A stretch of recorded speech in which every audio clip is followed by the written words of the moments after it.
श्री सच्चिदानंद स्वरूपाय परमात्मने नमः। ओम ज्योतिर्मय स्वरूपाय परमात्मने नमः। ओम श्री सद्गुरवे नमः। ओम मां सरस्वते नमो नमः। मिस्टर विश्वास चैनल पर तृतीय एपिसोड लेकर के हम आपके सामने उपस्थित हुए हैं। पिछले 2 एपिसोड में आपने देखा कि ध्वनियों के वर्गीकरण को 3 भागों में डिवाइड किया गया, जिसमें सबसे पहले आपने देखा होगा सुनने के दृष्टिकोण से, दूसरा उच्चारण स्थान के दृष्टिकोण से, तीसरा उच्चारण प्रयत्न के दृष्टिकोण से। सुनने के दृष्टिकोण से स्वर, अंतस्थ और व्यंजन पर विस्तृत चर्चा की गई।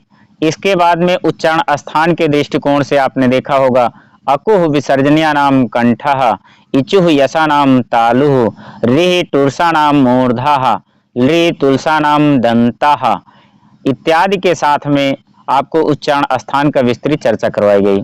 उच्चारण प्रयत्न के दृष्टिकोण से अगर देखा जाए तो उसमें देखा गया आपका अघोष, सघोष, अल्पप्राण, महाप्राण, इस पर विस्तृत चर्चा हुई।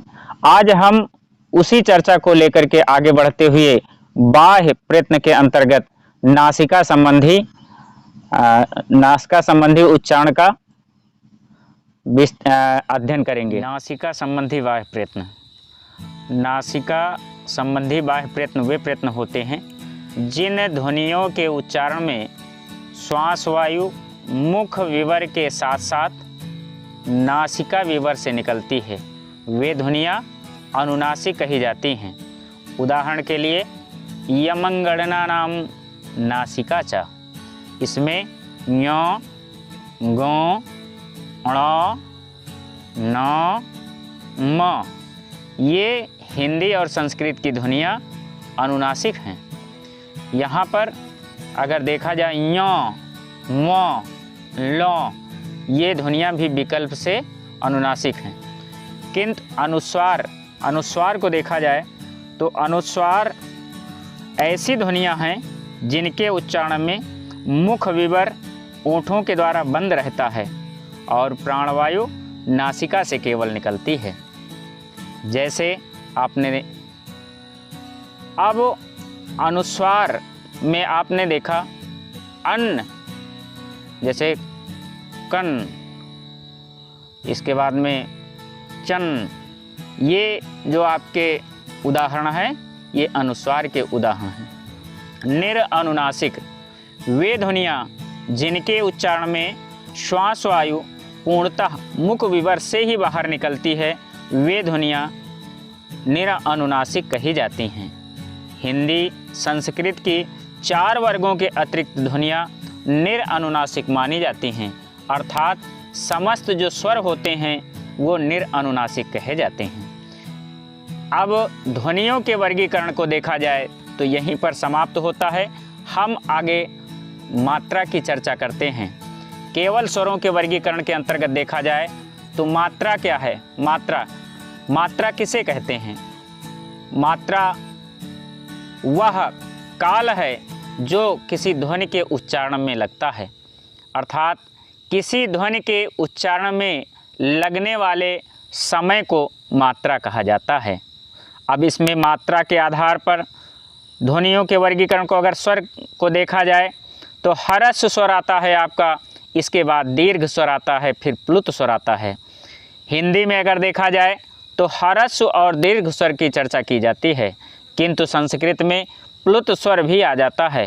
ह्रस्व स्वर वे स्वर हैं जो एक मात्रिक होते हैं, अर्थात किसी भी ध्वनि के उच्चारण में जो सबसे कम समय लगता है उसे ह्रस्व स्वर कहा जाता है। जैसे आ, ई, उ, री और लृ। इसके बाद में दीर्घ मात्रा के आधार पर दूसरा जो चरण आता है वो दीर्घ स्वर का आता है, अर्थात दीर्घ स्वर वे स्वर होते हैं जो ह्रस्व स्वर की ह्रस्व ध्वनियों की अपेक्षा 2 गुना उच्चारण का समय लेती हैं। जैसे आ, ई, ऊ, ए, ओ, ये जो आपके हैं ये मात्रा के आधार पर दीर्घ स्वर कहे जाते हैं। प्लुत स्वर, प्लुत स्वर जो दीर्घ स्वर के उच्चारण से ज़्यादा समय लेते हैं उन्हें हम प्लुत स्वर कहते हैं। प्लुत स्वर को हम त्रिमात्रिक भी कहते हैं। ह्रस्व स्वर को हम एकमात्रिक, दीर्घ स्वर को द्विमात्रिक तथा प्लुत स्वर को त्रिमात्रिक कहते हैं। जैसे ओम, जो ओम है, ओम प्लुत स्वर के अंतर्गत आता है। अब दूसरा स्वरों के वर्गीकरण में अगर देखा जाए तो मुख खुलने के आधार पर स्वरों को वर्गीकरण को 4 भागों में बांटा गया है। सबसे पहले हम चर्चा करते हैं विवृत की। दूसरा आपका चरण आता है ईषद विवृत का। तीसरा चरण आता है संवृत का और चौथा चरण आता है ईषद संवृत का। विवृत क्या है, विवृत किसे कहते हैं, ईषद विवृत क्या है, संवृत क्या है, ईषद संवृत क्या है, इस पर हम विस्तृत रूप से चर्चा करते हैं। विवृत अर्थात वे ध्वनियाँ जिनमें, वे स्वर जिनमें मुख विवर अधिकतम खुला रहता है उसे विवृत कहा जाता है। जितने स्वर होते हैं वो आपके विवृत स्वर कहलाते हैं। ईषद विवृत ये अंतस्थ होते हैं, जिसमें आपको देखा जाए ईषद विवृत के अंतर्गत देखा जाए, विवृत में बड़ा आ अर्थात आ, ईषद विवृत में ई, संवृत आ और ईषद संवृत कभी कभी आ जाता है। अब जिह्वा की स्थिति के आधार पर आप जानते हैं उच्चारण का मुख्य अवयव जिह्वा है। जिह्वा के नर्तन के आधार पर, जिह्वा के कार्य के आधार पर, जिह्वा के स्थिति के आधार पर स्वरों को 3 वर्गों में बांटा गया है। अग्रभाग, मध्य भाग, पश्च भाग। अग्रभाग वे होते हैं जिनके उच्चारण में जिह्वा का अग्रसिरा से उच्चरित होते हैं। इसमें आपका ई, इसके बाद में फिर आपका आ, फिर मध्य भाग में आ, इसके बाद में पश्च भाग में ए, उ, ओ इत्यादि ध्वनियाँ आती हैं। अगर देखा जाए तो ओष्ठों की स्थिति के आधार पर स्वरों का वर्गीकरण इस प्रकार से है। कुछ स्वर ऐसे होते हैं जिनमें दोनों ओष्ठों के बीच में वृत्ताकार आकृति बनती है। जैसे ऊ जो आपका आता है ये वृत्ताकार होता है। अवृत्ताकार ई, ए, सामान्य वृत्ताकार ए, ये आपके सामान्य वृत्ताकार ध्वनियों की स्थिति ओंठों के अंतर्गत बनाते हैं। संस्कृत वर्णमाला और हिंदी वर्णमाला में कुछ सामान्य अंतर हैं। जैसे लिंग की बात की जाती है तो संस्कृत में लिंग का शाब्दिक अर्थ चिन्ह से होता है, जिसमें शब्द की बनावट के आधार पर लिंग का निर्धारण होता है। किंतु हिंदी में लिंग का निर्धारण 4 प्रकार से होता है। शब्द के बनावट के आधार पर, इसके बाद में प्रयोग के आधार पर, फिर अर्थ के आधार पर, इन्हीं तरीके से। तो संस्कृत में लिंग का जो निर्धारण होता है वो शब्द के बनावट के आधार पे होता है। जैसे देवता शब्द, देवता शब्द के अंत में जो आता है अकारांत आता है। अकारांत शब्द प्रायः स्त्रीलिंग होते हैं, किंतु संस्कृत में शब्द की बनावट के आधार पर अगर देखा जाए तो यह आपका हिंदी संस्कृत में पुल्लिंग आता है, पुल्लिंग में आता है। वचन का शाब्दिक अर्थ संख्या से होता है। आप देखते हैं कि संस्कृत में वचनों को 3 भागों में बांटा गया है। एक वचन, द्विवचन और बहुवचन। एक वचन वे वचन हैं जिसमें किसी एक ही वस्तु व्यक्ति का बोध होता है। 2 वचन में 2 व्यक्तियों का बोध होता है, और जहाँ पर 2 से अधिक व्यक्तियों या वस्तुओं की बात आती है वहाँ पर बहुवचन का प्रयोग होता है। तो संस्कृत में 3 वचन होते हैं, अर्थात एक वचन, द्विवचन और बहुवचन। तो इसमें एक वचन रामः, 2 वचन रामो और 3 वचन रामा होता है। लेकिन हिंदी में सिर्फ 2 वचन होते हैं, एक वचन द्विवचन नहीं होता है बल्कि बहुवचन होता है।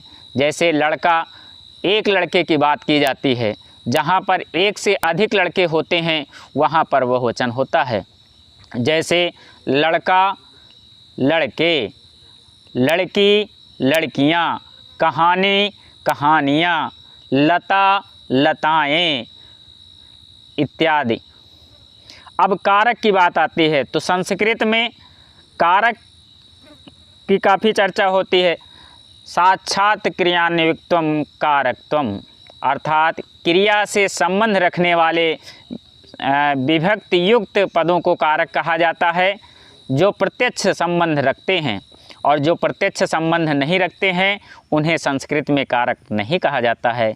इसीलिए संस्कृत में कारक की संख्या 6 होती है, किंतु हिंदी में कारक की संख्या वो 8 होती है, क्योंकि हिंदी में कारक का सामान्य अर्थ संबंध रखने वाला है, अर्थात क्रिया से संबंध रखने वाले प्रत्यक्ष अप्रत्यक्ष पदों को कारक कहा जाता है। इसीलिए हिंदी में कारक की संख्या 8 होती है। अब विभक्ति की बात की जाती है तो विभक्ति के अंतर्गत अगर देखा जाए तो विभक्ति हिंदी में 8 विभक्तियाँ होती हैं, किंतु संस्कृत में 7 विभक्तियाँ होती हैं और एक उपविभक्ति होती है जिसे हम संबोधन कहते हैं। अब हिंदी में मुख्य रूप से 3 काल होते हैं, लेकिन संस्कृत में अगर देखा जाए तो मुख्य रूप से 10 लकारें होती हैं। हिंदी में वर्तमान काल, भूतकाल और भविष्यत काल की बात की जाती है, लेकिन संस्कृत में आपने देखा होगा कि 10 लकारों की चर्चा होती है, जिसमें मुख्य रूप से 5 लकारों का अध्ययन किया जाता है। जैसे लट लकार वर्तमान काल, लोट लकार आज्ञार्थक, लंग लकार भूतकाल, लिट लकार भविष्यत काल और विधिलिंग लकार चाहिए के अर्थ में प्रयुक्त किए जाते हैं। तो इस प्रकार से हमने देखा कि हिंदी और संस्कृत में काफ़ी अंतर है। कुछ परीक्षार्थी हमारे ये समझ लेते हैं कि हिंदी अगर आती है तो संस्कृत से काम चल जाएगा और संस्कृत अगर आती है तो हिंदी से काम चल जाएगा। इसी के कारण उनके प्रतियोगी परीक्षाओं में काफ़ी ऋणात्मक अंक प्राप्त होते हैं और वो आने वाली आगामी परीक्षाओं में असफल हो जाते हैं। इन बारीक चीज़ों का, बारीक ध्वनियों का अंतर जानना बहुत ज़रूरी है। जय हिंद, जय भारत।